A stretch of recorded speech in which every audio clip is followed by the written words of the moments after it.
and there is a high level of uncertainty. You are not sure if you're going to make money or not. You might lose everything. I'll give you examples. There are many examples in our life and also in the stock market. What is the proof? نهى رسول الله صلى الله عليه وسلم عن بيوع الغرر، عن بيع الحصاد. بيع الحصاد هذا كان قديم، يعني بيع الحصاد is the sale of stone is something that we shouldn't be concerned about. It existed during the time of Rasulullah sallallahu alaihi wasallam. He used to do crazy things. He would come to a merchant or someone who is selling clothes, and he said, okay, I'll take a stone, I'll throw it, and then if the stone comes on one dress or any animal, I'll buy it for this. I don't know why they would do these things, but these are crazy practices that existed during the time of Rasulullah sallallahu alaihi wasallam. But we're not concerned with that. We're concerned with the hadith in which he said he has forbidden the sales of gharar. Now, gharar, we said it is a reasonable risk, but there are different levels of gharar. Minimum level of gharar is usually tolerated in Sharia.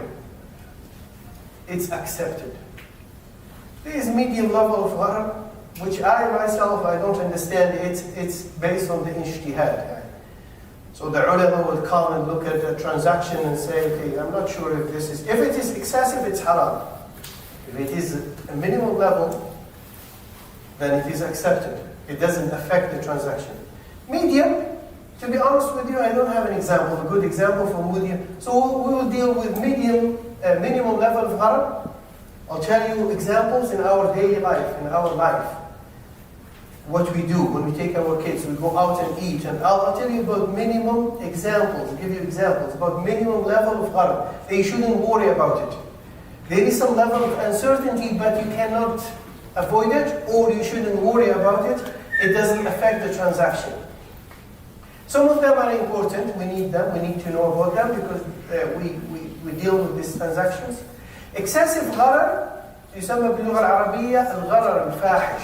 It's the highest level of gharar. You might lose everything. You might pay for something but don't receive any counter value. Right? So now this is haram. And these are examples of excessive gharar. Gambling, for example. It's the best example. Maisir, it's called Maisir. Allah subhanahu wa ta'ala said it's haram. It's one of the major sins. And these are basically playing games of chance for money. You don't know if you're going to make money or you lose everything. Right? This is gambling. And that's why it's haram. It's called muqamara, qimar in Arabic language. It's called maisir in the Quran. So this is haram. Number 2, mystery or surprise vacations. These are examples. There are some people, I don't know if Muslims buy this kind of packages, but they are very well known here in the West. So what is a mystery vacation? You buy a package from a company that provides these surprise trips or surprise vacations. They don't tell you about the location, they don't tell you about the hotel, they don't tell you about what kind of activities you're going to do there. They don't tell you. They give you some information. But they have different destinations in the US, for example. They might take you to California, they might take you to Chicago, they might take you to any other city. You don't know. Jahala tamma. This is haram in Islam. I mean, if you buy a vacation package, you need to know the details. You need to know the flight, the destination, what is the name of the hotel, how many days you are staying there. And they do it for fun. I guess new couples do it, or people who like to have fun and spend time out of in a vacation. So it is not acceptable. Why? Because there is excessive gharar here. Insurance, we need it, right? There is a need for insurance. We need this kind of protection. But conventional insurance is not halal. What is the alternative? Is takaful. We don't have takaful companies in Canada, or halal cooperative insurance. What is halal? We have cooperative insurance in Canada, but they're not halal. I looked at their investment because the idea of cooperative insurance, they take premiums from the customers. These premiums are investment. They invest the money of their clients or their members. And then if they make a profit, and of course they were able to cover for the accidents and the needs of their clients, and they, at the end of the year, they made a profit. Because of their investment and there is a surplus of money, then they are supposed to give some dividends to the clients. Conventional insurance companies don't do it, right? They don't do it. Takaful are supposed to do the same thing. I looked at some cooperative insurance companies in Canada. The problem is their investment is not Sharia compliant. Otherwise, the idea is good to buy insurance from them. But their investment is not Sharia. Most of the time, they invest in bonds and non-Sharia compliance investment. That's the problem. Otherwise, the idea is beautiful. The idea is beautiful. So there is a need for insurance for this kind of protection. But the problem is conventional insurance is not halal. And it has excessive gharar. You might be paying for 30 years, 40 years for your car insurance, and you don't benefit from these payments. Or home insurance. Home insurance is halal. I mean, why I'm saying it's halal? It's haram. By principle, it should be haram. But there is a concession for it. Like we have a concession to buy auto insurance.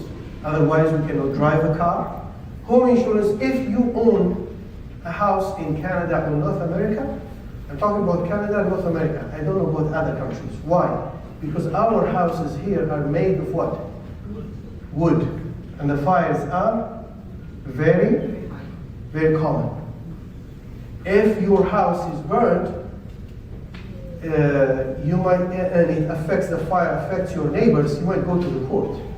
And it will be a big damage. You cannot do it. You cannot pay for it. So that's why when we say home insurance is halal, we're not saying that Islamically is halal. We're saying there is a concession made by Muslim scholars living in North America, knowing our life, knowing the nature of our homes. They said it's halal.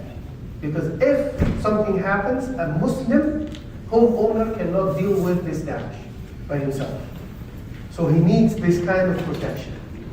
So the need for protection is good, is there, but as I said, conventional insurance is not halal, but if there is a need for it, then we can go for it, whether it is health insurance, auto insurance, or home insurance, or sometimes even professionals. If you're working on a project, multi-billion project, you make a mistake, you might pay a big amount of money, or you lose your job, or you end up in big trouble. And the company asks you to buy some insurance. In this case, if you feel like there is a need for it, it's between you and Allah subhanahu wa ta'ala. Feel that there is a need for it. Life insurance, there is no need for it. Life insurance is not covering your health or your house or your life insurance. When you die, you'll give your money to your family. That's why all the ulama, they said life insurance is haram. There is no need for it. Binary option trading. This is illegal in Canada. It's called binary option trading. It's illegal in Canada. But the idea is very simple. I'll tell you the idea. You bet on the movement of the price.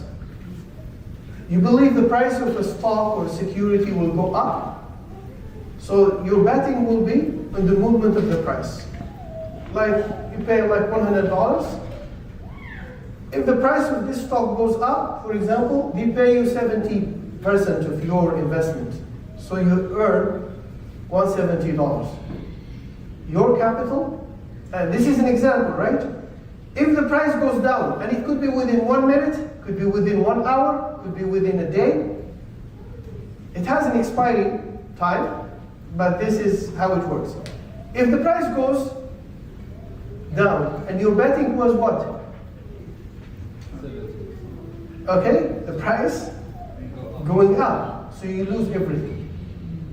You lose your $100. So it's either zero or you make some money. And what you lose, that will be the profit of the counterparty, the other party who sold you this option. binary option. Could be a company, could be a platform, could be a broker, could be another investor, Allahu A'lam. Classical options also, they are haram. So all these investments are called zero-sum gains or zero-sum transactions. What is zero-sum? If your profit is $400, the loss of the other party will be $400. 400 minus 400 is zero. That's why they are called zero-sum. They are pure examples of gharar. This is pure gharar. Even though there is a minority of Muslim scholars who said some classical options could be halal, but majority of Muslim scholars, they said all these derivatives, these are derivatives. So you are not buying an asset. You're not buying, even though in the classical options, they might give you the option of buying the stocks. There is an option. That's why this is the difference between binary, classical, and CFD trading. CFD trading, you are betting on the difference between the settlement price and the strike price. But basically betting on the movement of the price. If it goes up, like you buy it for $100, if it goes up for $120, your profit will be $20 only. You're not buying anything. This is the difference of the price, they give it to you. If the price goes down, you lose $20. You bought it for $100, but the price is $80, so your loss is $20. So basically betting, that's why they are called spread betting. Most of them are called spread betting here. Now I'll give you an example. This is classical options. A stock share is $48 in the spot market, for example. Mr. X or Mr. John or Paul believes that the price will go up. So he makes a contract, he made a contract of call option. That means he's the buyer and the holder of the option. But he doesn't have the obligation to buy.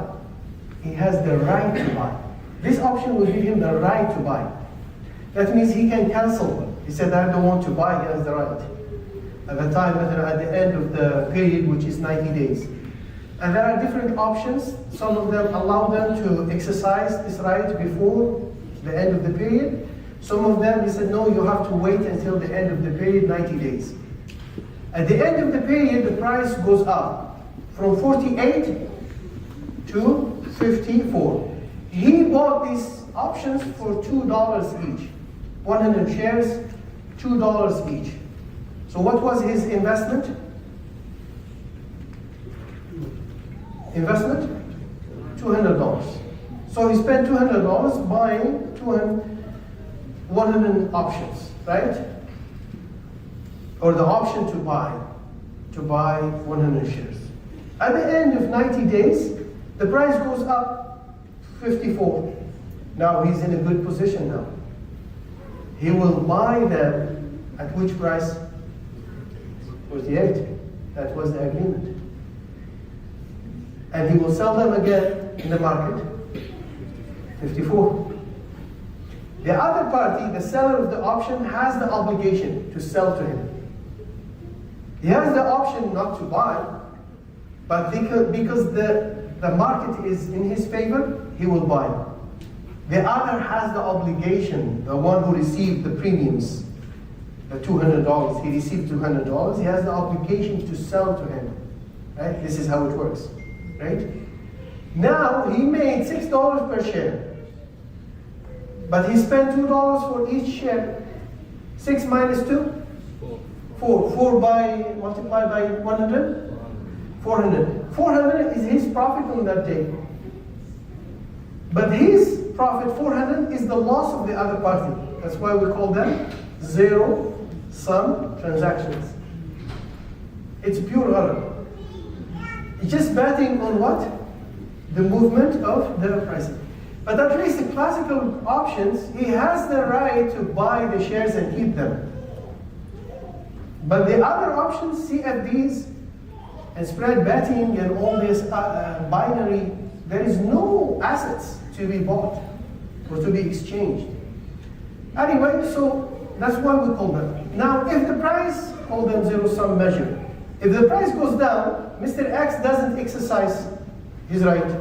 He said, I'm not going to buy because I will lose money. Right? The price is below 48. The price goes to 44 or 40. So I have the right not to buy.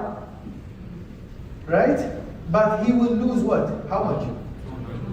$200. And that is the profit of the other party. Again, 200 minus 200, the final outcome is 0.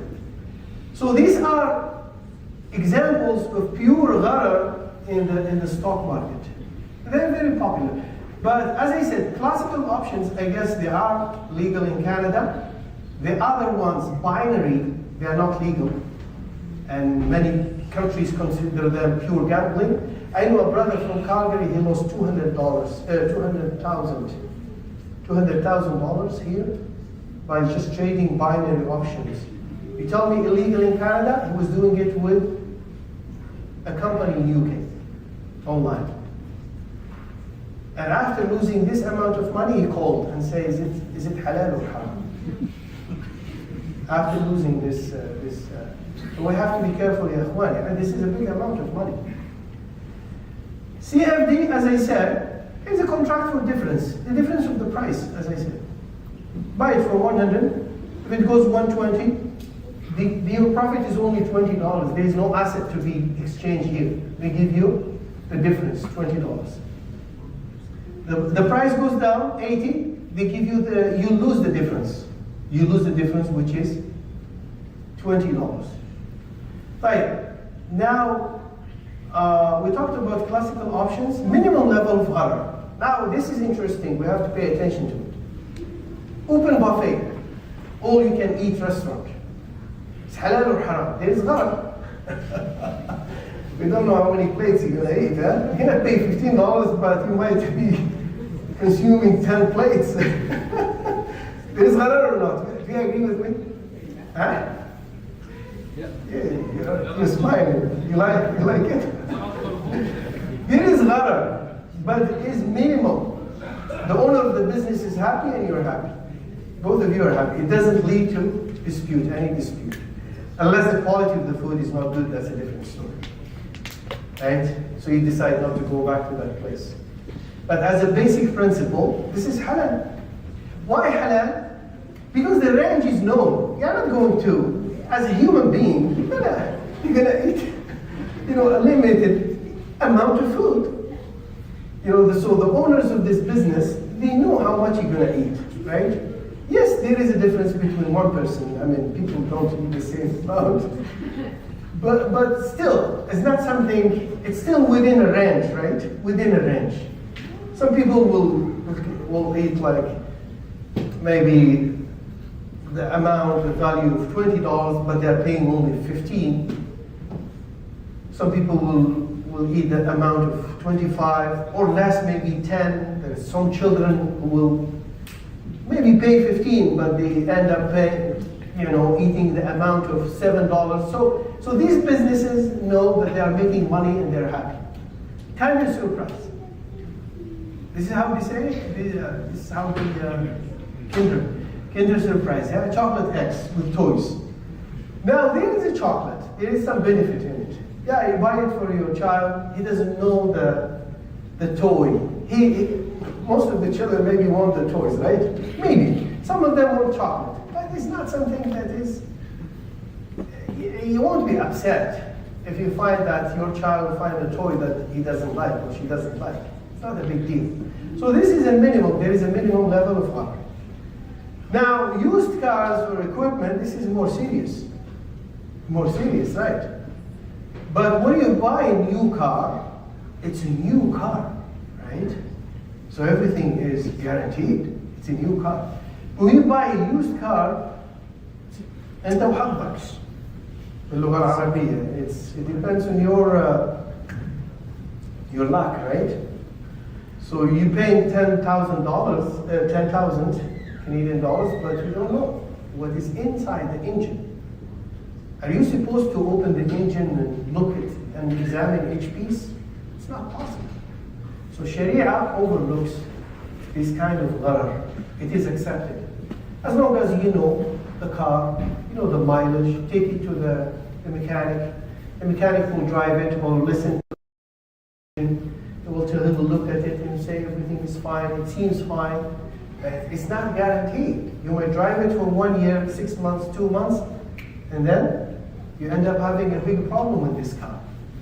But in Sharia, it is accepted because you can't avoid it. So when you can't avoid the gharar, it becomes halal.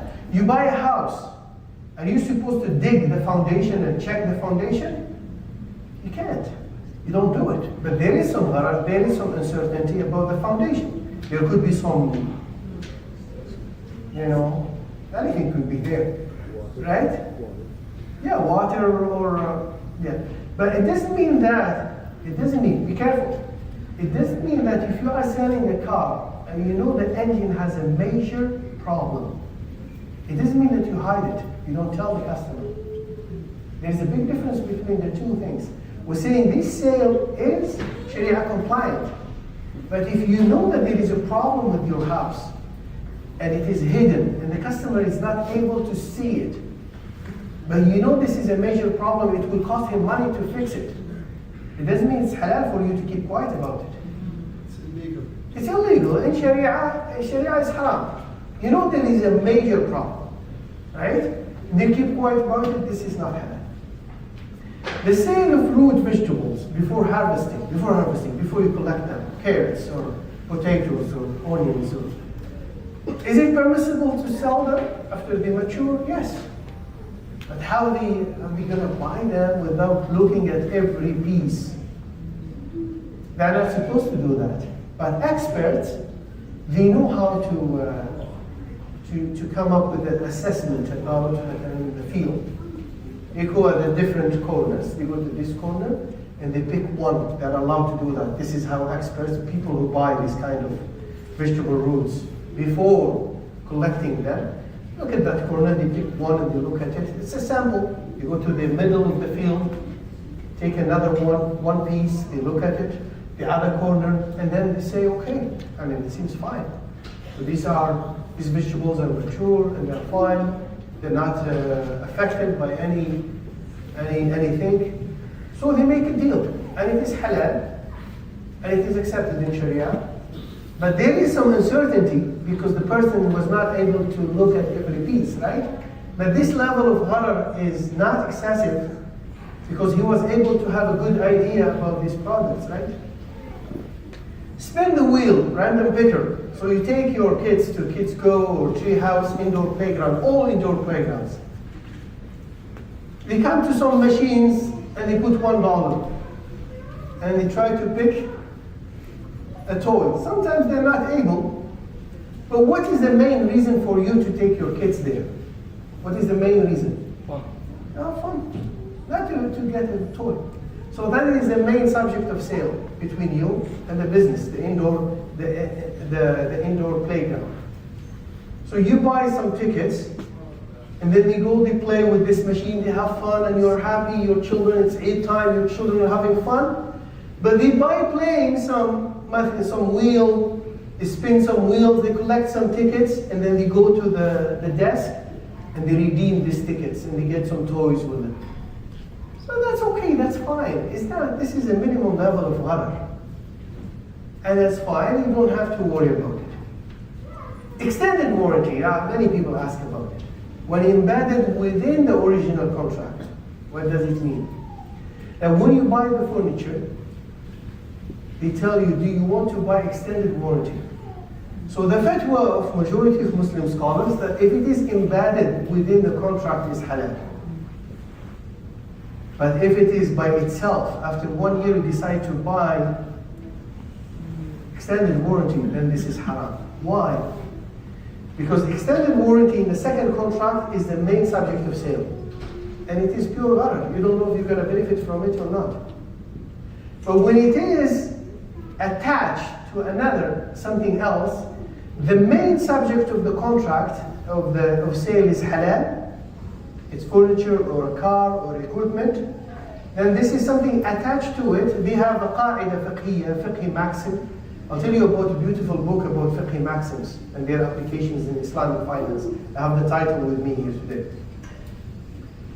So they said, يُغْتَفَرُ فِي التَّوَابِعِ مَا لَا يُغْتَفَرُ فِي الْأُصُولِ. So a violation might be tolerated in accessories, but is not tolerated in the main subject of sale. If there is a problem with the main subject of sale, there is jahala, uncertainty, then there is a problem. But if it is attached, you're buying a house or buying anything, and then paying $3,000 to add $40 or $50 to buy extended warranty, it's halal, because this is a gharar that is attached to another subject of sale, and it is not the main itself. The gharar itself, or the extended warranty, is not the main subject of sale. So a product plus protection plan in one agreement, this should be fine. You might buy a ticket, plane ticket sometimes, and they ask you, you want to buy insurance? That's fine if you feel like you need it. You add it. It is added to the contract. It is added to the price of the ticket. That's fine. But don't buy it by itself. So these are examples in our life. Do you have an example in mind before we move forward with other things? Huh? Insider trading. Insider trading, what do you mean by that? So for example, I'm a VP of an organization, and I know that some major client is going to come and buy something from us, and the price will go up. So I immediately buy more stocks or buy more shares, knowing news that I'm not supposed to know. It is illegal in most countries. But is that investment halal? Allahu A'lam. But it is illegal in most countries. I think in all markets, right? It's illegal. Using inside information. Huh? It's illegal. It happens all the time. Nah? It happens all the time. It happens, yeah, I know it happens all the time. But this is a good question to ask. From Sharia perspective, but it includes some element of cheating here. You know, the other customers, the other traders don't have the same information. The people who are competing with you, they don't have the same information. You, because you work in this company, you have some inside information, you're taking advantage of this position. You see what I'm saying? It's not ethical. I don't want to say haram, use the word haram because the word haram is big. But ethically is not accepted. That's why it's illegal in all markets. Wallahu ta'ala. Okay, something else? Yeah. What about upper car plus, for example? Is it like for insurance or warranty? Like it's a minimum or maximum? What do you mean? For example, you buy up for the upper quarter and you put upper car on it. At the same time when you buy it. Even if you're buying from someone else, they can transfer it to you or something. No, what I'm saying, the basic principle, if you buy a product from Apple and they tell you extended warranty, they call it Apple Care, right? You pay some extra money for it. If it is embedded within the original contract, is halal. But you can extend it. After, for example, 1 year, you can extend it for another year. No, you can't. Because the new contract will be, the protection plan will be the main subject of sale. Now? It's a separate contract. It's a separate contract, yeah. You sign up for it. So so you will understand the basic principle with warranty or extended warranty, right? Yes, brother. Can you buy the Apple Care? Because if you buy a phone, let's say, they give you 60 days if you want to buy it in that time period. You can either buy it in the original contract or. I answered this question. He asked me the same thing. No, but that was after a year. They give you 60 days after your purchase of a phone to think about it. Think about it, and then within 60 days you can buy it.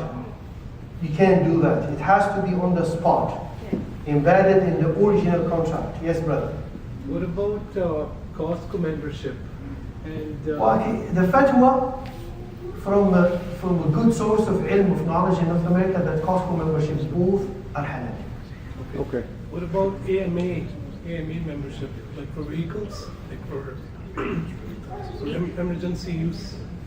It is a type of insurance. It is a type of insurance, right? If there is a need for it, you buy it. But then you work in the oil field and you drive there 7 hours and 8 hours. If you are stuck in the middle, you might have a bigger problem and you need their help. If you need it, you feel like you need it, there is a need for it. Insurance, the basic principle with insurance, if there is a need for it, I'm not talking about darura, necessity. Necessity, if it's not fulfilled, there is destruction. And need, if it is not fulfilled, then you end up dealing with hardship. See the difference? So when it comes to insurance, because it is mainly, the main problem of insurance is gharar, is not riba. Riba is more serious in Sharia, is more dangerous. That's why gharar was not mentioned in the Quran. It is in the Sunnah. But riba, it's a different story. So there is some sort, I would say, some sort of zero tolerance for riba in our Sharia, unless the person is facing a necessity, right? But when it comes to gharar, a minimum level of gharar is accepted, and if there is a need for excessive gharar, you can take it.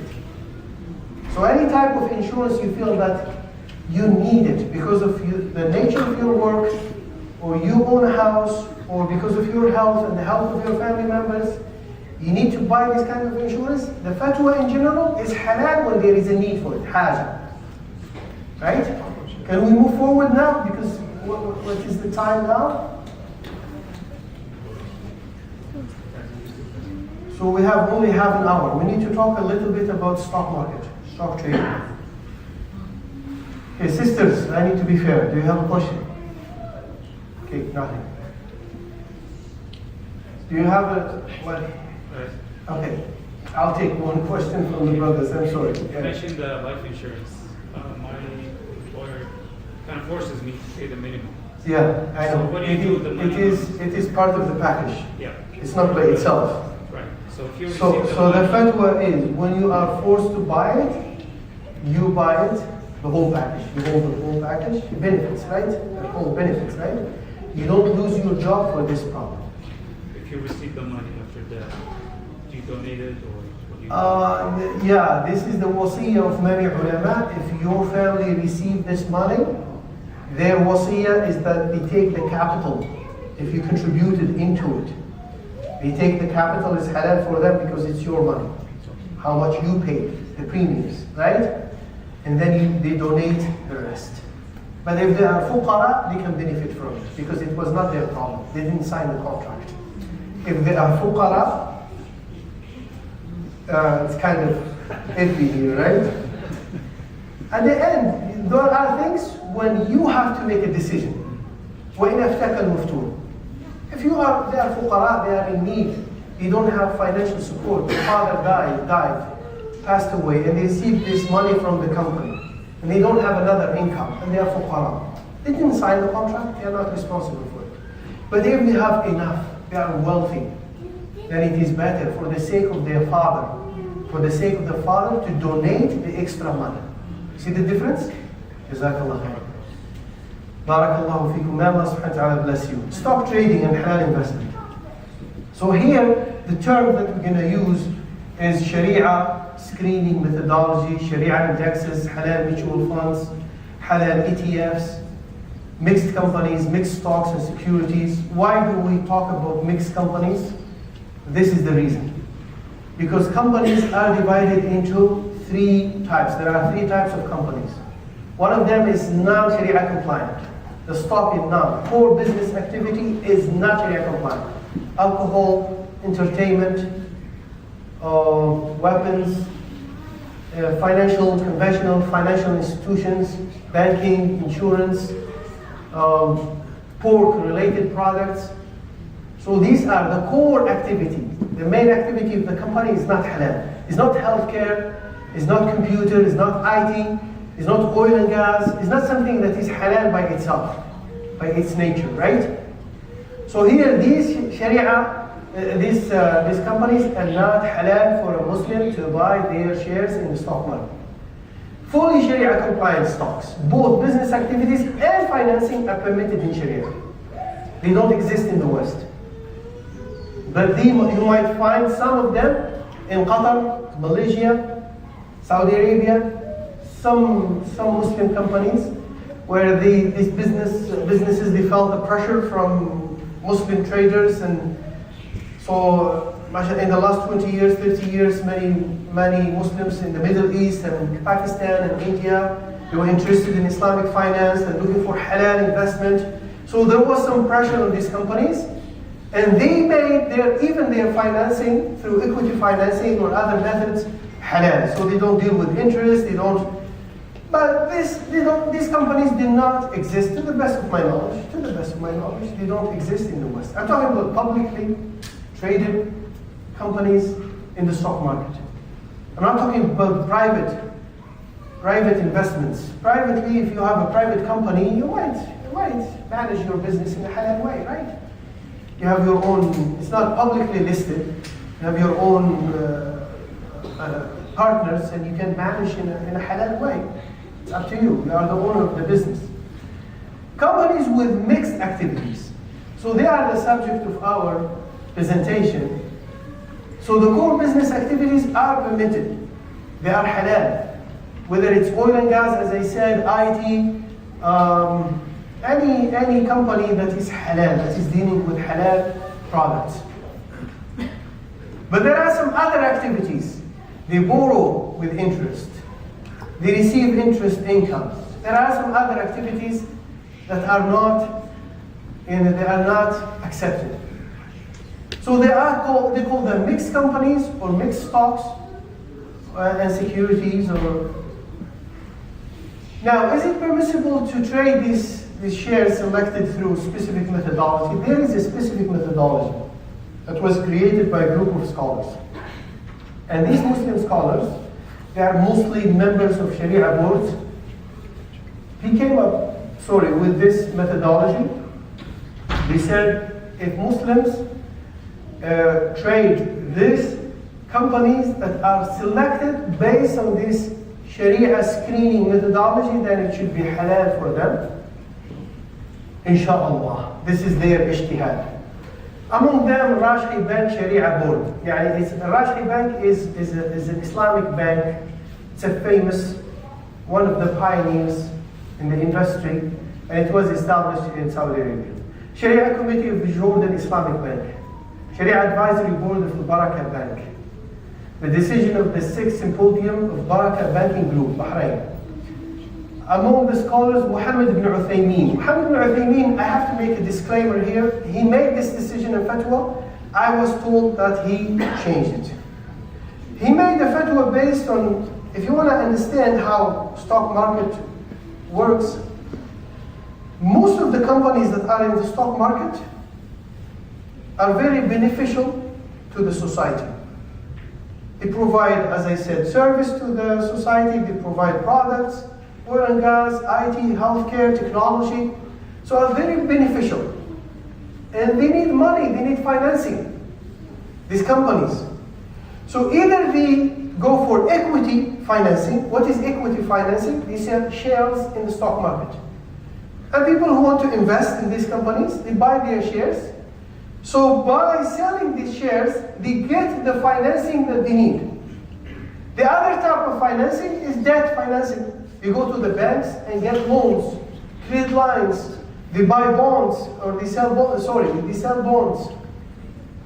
This is debt, but they pay interest. So now, interest, we don't want to deal with it. So Shaykh ibn Uthaymeen rahmatullah alayhi, when he said it's halal, he said it's halal for the big companies that are serving this community, serving the society, providing electricity, providing phone services, providing good services that are needed. If they need this kind of financing, debt financing usually is not halal.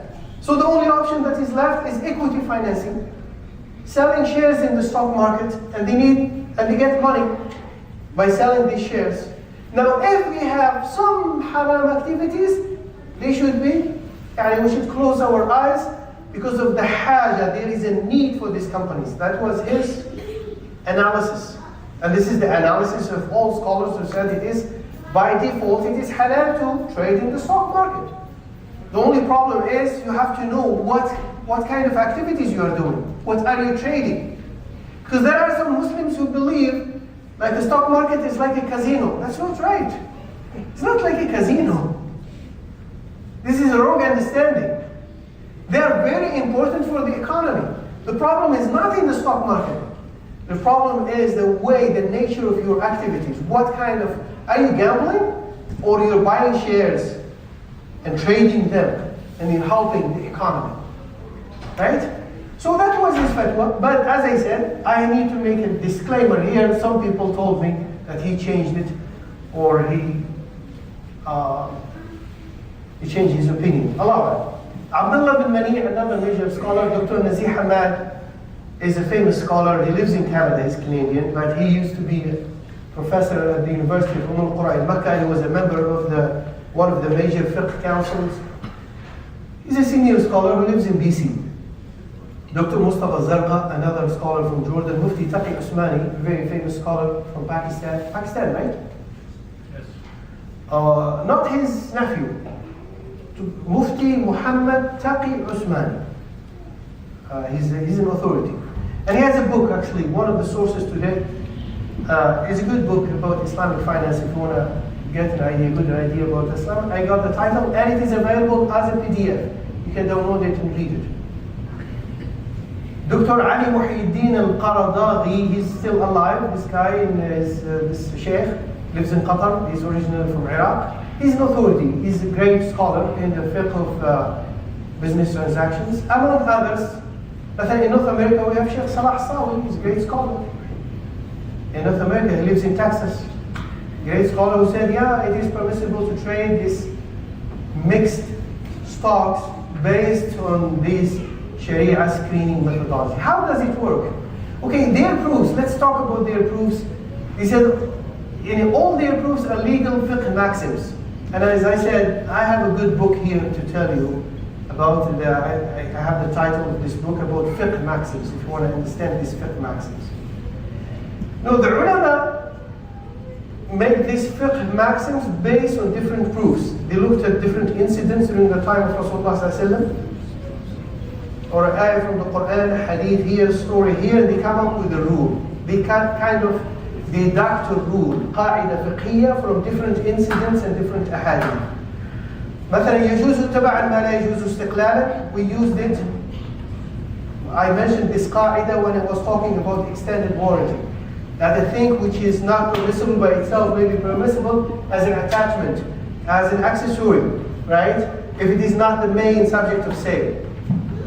الحاجة العامة تنزل منزلة الضرورة الخاصة. A need of a public nature may be treated like a personal necessity. The example of that, these big companies that are providing good services that was the basis of his fatwa, Sheikh Muhammad bin Uthaymeen. These big companies are offering big services to the community. They are helping the economy. They are serving the society. So, haja amma, there is a need of a public nature. People need electricity. They need to use their phone. They need cars. So there is a need for this kind of goods and services. So they said, may be treated like a personal necessity, may be treated sometimes like a darura, like a necessity. This is another fiqhi maxim. للأغلب بحكم الكل, the majority deserves to be treated as the whole thing. So if مثلا 80% of a product is halal and we have 20% which is in the gray area, then we might close our eyes and treat the whole thing as halal. This is one of the fiqh maxims. Anyway, you need to look into, study them, but these are just examples. ما لا يمكن التحرز منه فهو عفو. Anything that is impossible to avoid is overlooked. But this is a famous qaida in the area of tahara, purity. Right? Something that you cannot avoid in tahara could be overlooked. Someone who has a problem, an issue with salas al-bawl, or these are examples in fiqh, in the books of fiqh. So anyway, they use this kind of fiqh maxims.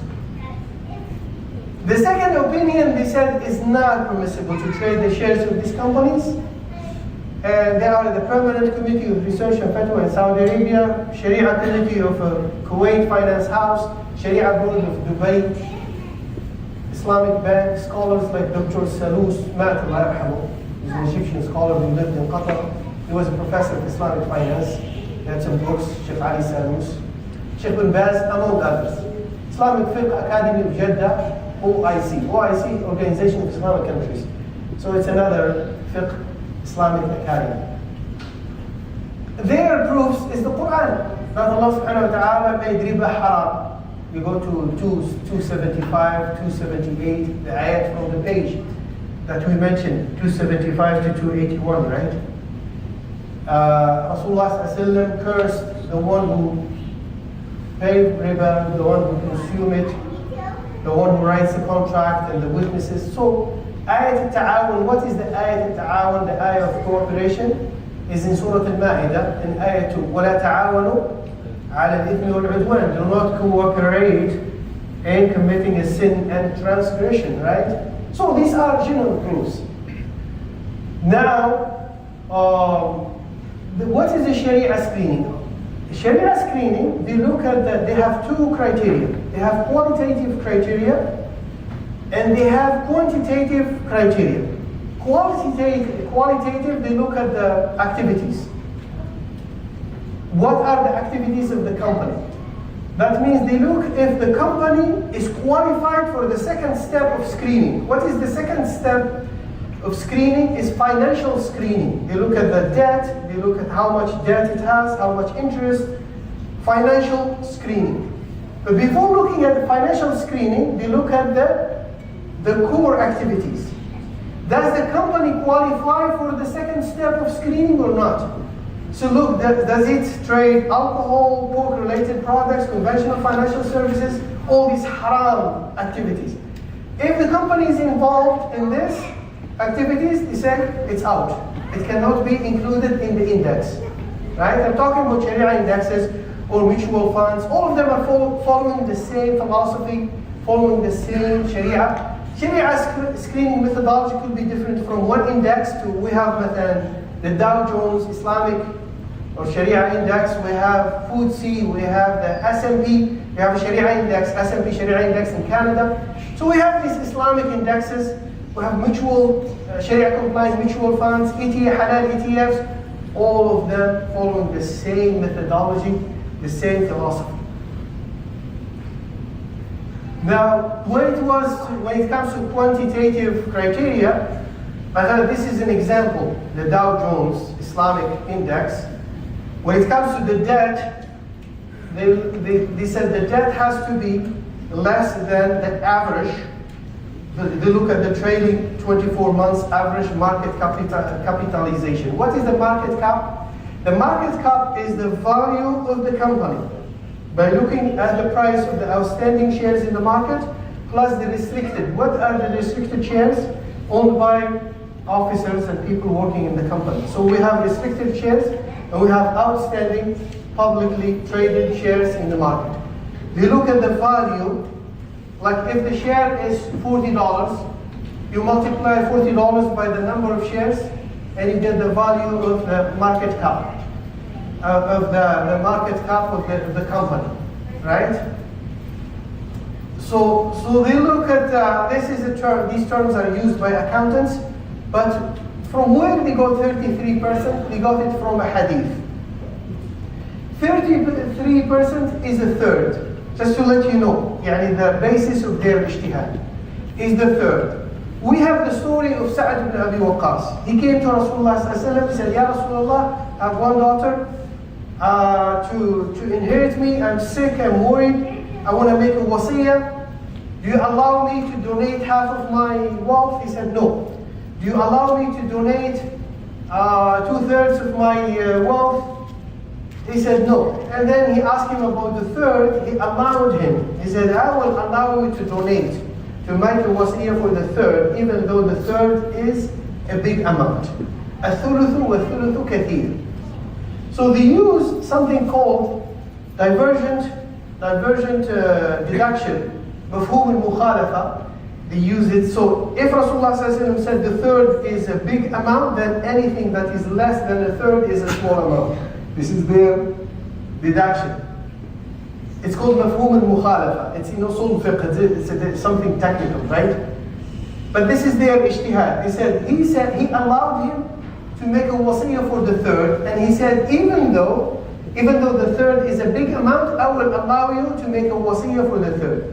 But this is about inheritance, and when you are writing your will, but they used it here as a proof. Anything that is less than the third should be accepted. So debt, why they talk about debt? Because debt is money. If a company has 80% of its assets are debt, securities or debt instruments, then when you trade the share of this company, you'll be trading debt. And trading debt with money, we have to be careful. There are some rules there. It's like trading money with money. So here, that's why they said, if it is less than a third, it should be accepted. Cash plus interest-bearing securities, their value is less than 33%, less than the third, because it's small amount. Again, account receivables, they are debts too. Account receivables, the company sells something, okay, with a credit sale, right? And the customer will promises, or they make an agreement with the customer to pay them within a month or 2 or 3 months. This is called account receivables. It's a debt, right? So now everything has to be less than the third. This is the methodology of Dow Jones. But I just want to tell you about when you hear the third 33%, you say, okay, what is the basis of these numbers? Why that? They have another number. The other haram activities, they have to be less than 5%. Why they use the qaida? Al-yasiru ma'fuun anhu. If it is small amount, it should be overlooked. It's a fiqh maxim, it's not a dalil. Now, they use this ijtihad because they believe that Muslims living in the West, or even those who are living in Muslim countries, they don't have access. If we don't use this screening, Sharia screening methodology, then Muslims will not have access to the stock markets. And they will not be able to own asset class, securities. So I'm used to, and this is the position of many scholars, they would explain the two opinions, and they will take a neutral position. Because here it is very difficult. If you go with the Quran, you say it's haram. But I'll tell you something. Now I feel that those who said it's halal, they are on the right side. Why? I'll tell you why, the reason. Because we're dealing with two problems. One of them could be bigger than the second problem. And we have to. We don't have a choice. We are saving our money in the bank. And I discovered that we sign a contract when we open an account allowing the bank to deal with 90% of our money. What did we call it last time? Fractional banking reserve, right? So this is how the banking industry works. They take 1,000 from your money, they keep, by law, they have to keep in the bank $100. 900, they have the freedom to deal with it, and they give it as loans. Your money is used in interest-based transactions. When you keep it in the bank, and you don't have the option to keep it at home. So either you go with this option, or the other option is you look for this so-called halal investment in North America, or even in Europe. There are some Islamic banks in UK that are giving option to people living in Canada and US to trade, to open their accounts with them and do some trading, online trading. You can now do online trading with many markets. The other problem is, there is a problem of inflation. Your money is losing value. There are some Muslims who said we should accept interest to hedge against inflation, to protect our wealth against inflation. And we tell them the basic principle that riba is haram. Don't take interest. What is the alternative? Investment. Now, I have to make a disclaimer. I am not a financial advisor. I'm telling you what I believe is halal, what I believe is accepted based on Sharia rules. But if you decide to invest, you go and you get excited tonight and you go open an account, investment account, it is your decision.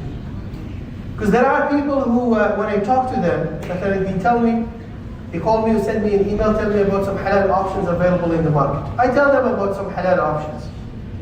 But I tell them at the same time, I have to make a disclaimer. I'm telling you this halal is available based on this criteria. This halal option based on this criteria is available. But I'm not a financial advisor. You have to talk to the financial advisor, do your due diligence, do your homework, and see what is good for you. You might decide to invest with this company or with this company, that is your decision. Right? So I have to make this disclaimer. That's why I don't want to mention names here.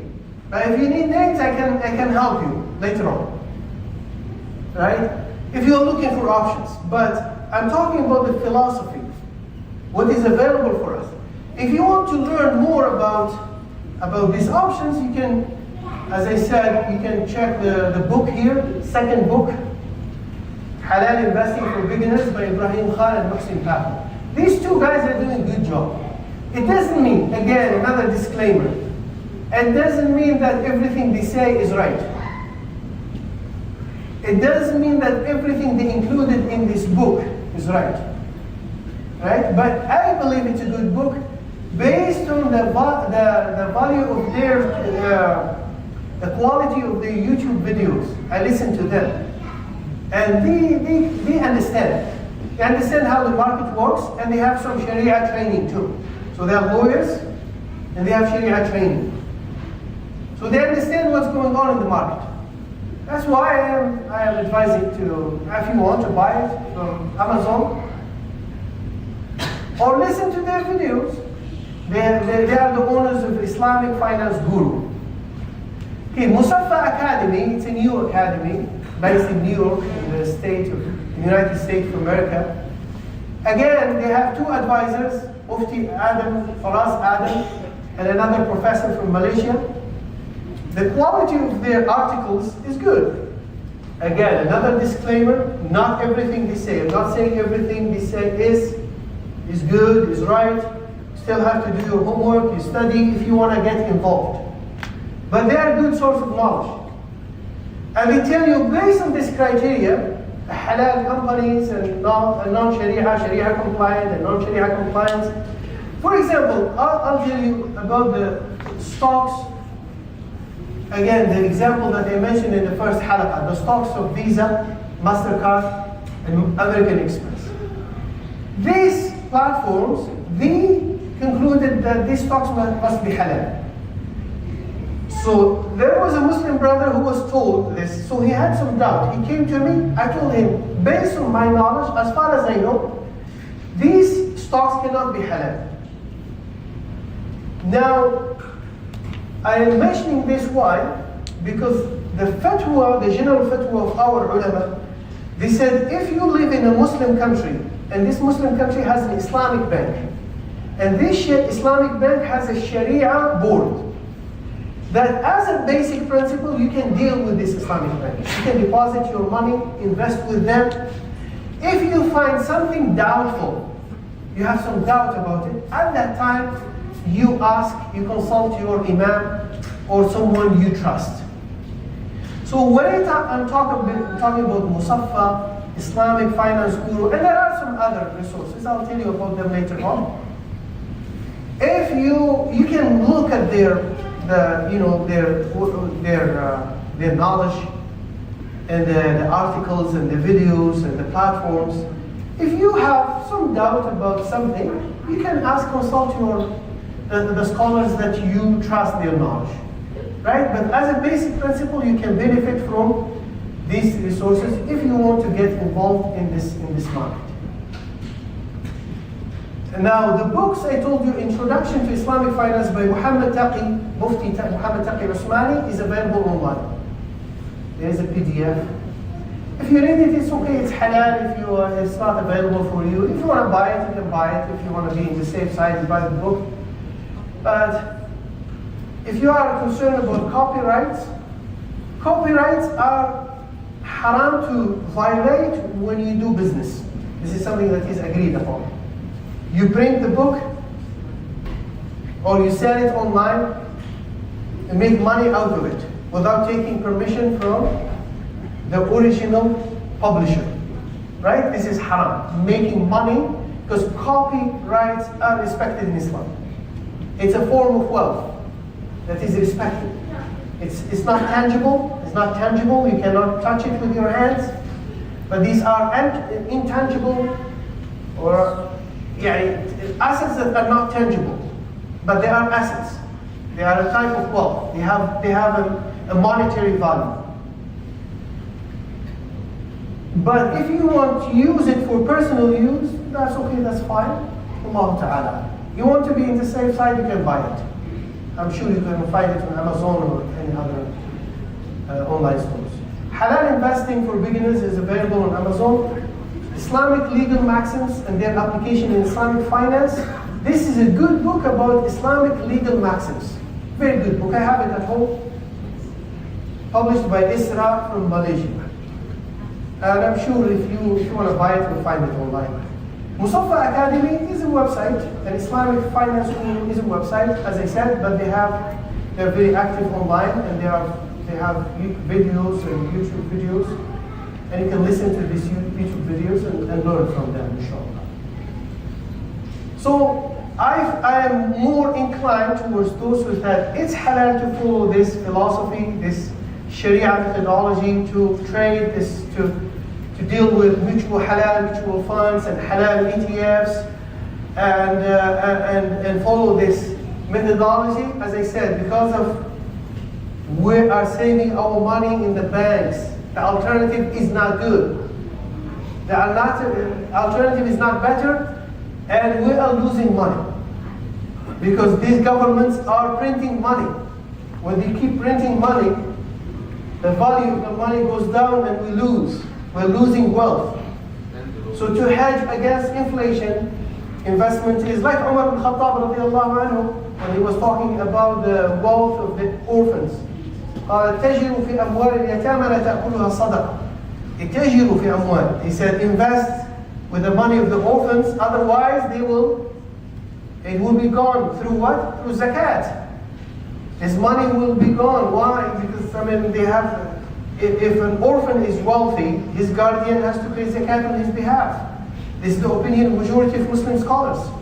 And if he doesn't invest his money, then when this child grows up, the amount of his wealth will be reduced, right? And it's not fair for this child. That's why Umar ibn Khattab said, invest the wealth of orphans. Now, it's time for Salah, but we can take some questions. Yeah. تفضل أخي.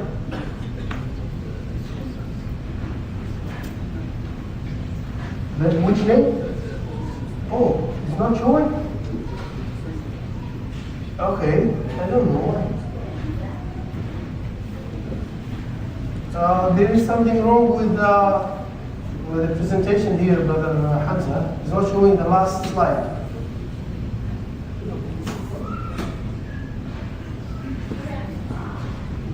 I don't know what's wrong with it.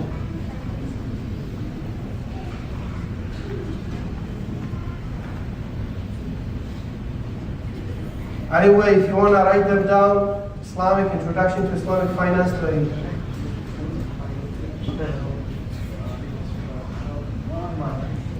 the last one.